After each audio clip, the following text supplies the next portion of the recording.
The smell was intoxicating. It was at that moment, with the delectable aroma of sugar, butter, and raisins flooding her nostrils, that Kara clued into the idea that it wasn't just a theory. You can, in fact, smell when something is ready to come out of the oven.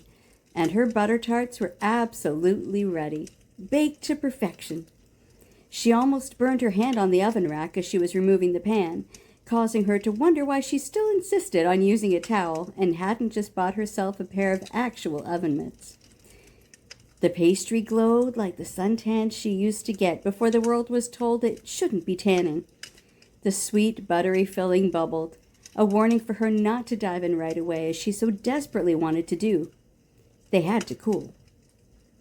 Since she was a child, butter tarts had been Kara's favorite sweet treat during the holidays, and she couldn't imagine living in a place where they didn't have them as part of the culinary landscape. She was so happy to be Canadian.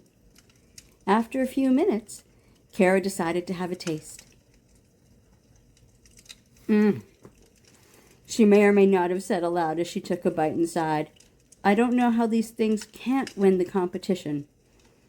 It was her first time entering any sort of baking contest, and she thought she would start with a butter tart competition since that is what she was most proficient at. She wanted to give herself the best shot at victory. But to be victorious, she had to make sure she didn't eat all the tarts herself before they went in front of the judges. And that was going to be tough. Indeed. Want some, Gingy? Hope she wins.